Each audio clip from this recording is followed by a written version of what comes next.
Today guys, I'm going to outlet. Ipapasyal namin kayo doon. Mag-eye shopping. So sasakay tayo ngayon ng bus. Sobrang lamig ngayon dito sa South Korea. -11.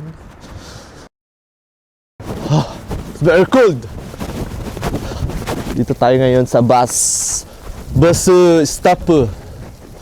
Dito guys sa South Korea ay maghihintay ka ng bus.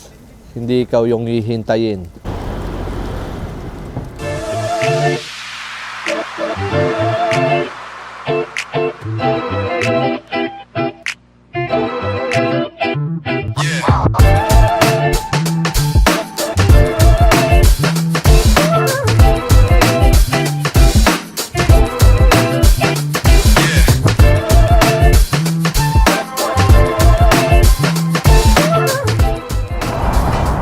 Welcome to Shihong Premium Outlet guys. Tara, shopping tayo.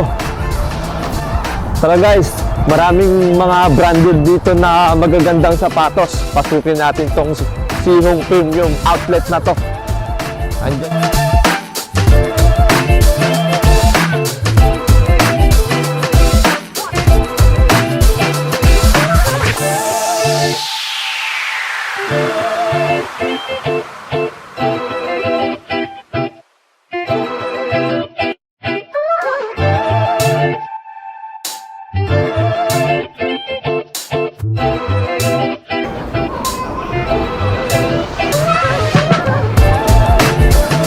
Guys, ito nga pala yung mga price dito guys.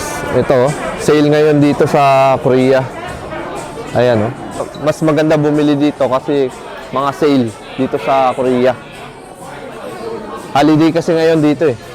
Ito, ang gaganda ng mga sapatos dito guys. Ayan, mga Adidas. Dating mga 100, ngayon 77,000 na lang. Ito, ganda niya, no? 68 na lang to bro. Grabe ang ganda 30% pala guys 49 na lang 49 na lang 71 30%. Pag dalawa ata bibilin mo dito eh.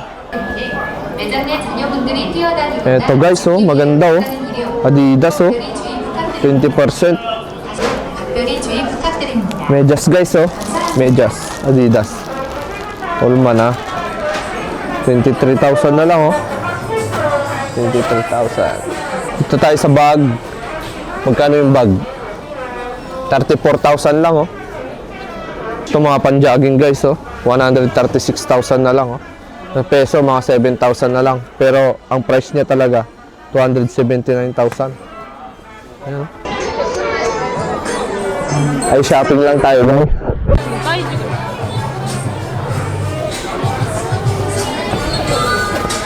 Ganda guys Olma 104.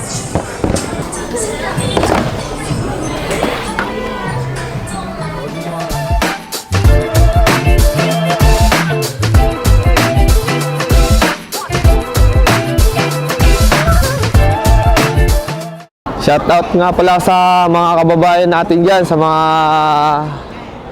kaibigan natin dyan sa Pilipinas, sa family ko. Shoutout, Merry Christmas! Napakalamig ngayon guys!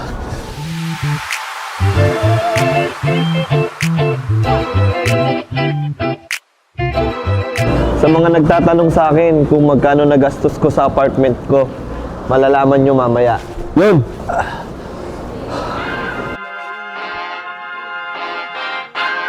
Ginawa yung apartment ko habang nagtatrabaho ako dito sa South Korea. So inabot siya ng almost 5 years yung first floor. So yung first floor na yun ay 3 rooms. Oo, patigil-tigil siya kasi nga kulang sa budget. Siyempre hindi ganun kadali mag-ipon. So, nangailangan talaga ako ng pera. So, ang ginawa ko ay nag-loan ako sa bangko dito sa South Korea. 3 units siya guys. Tapos, mayroon siyang balcony.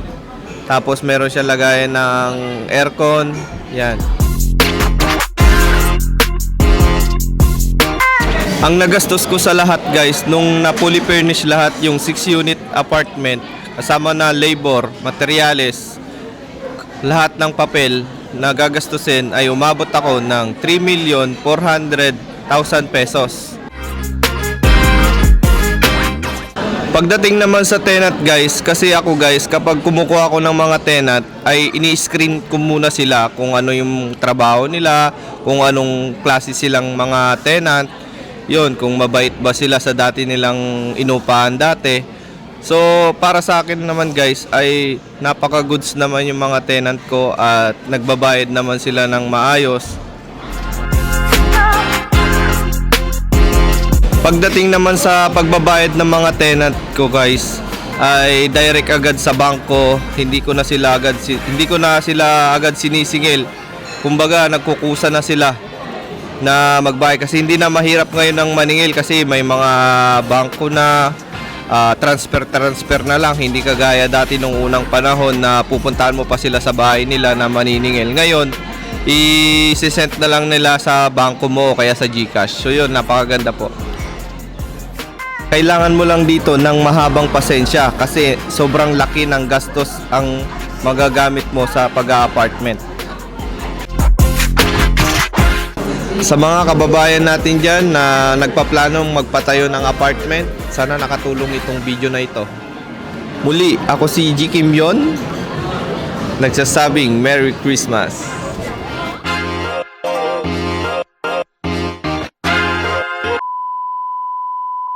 Bilang isang OFW sa South Korea ay talagang maganda rin. Maganda.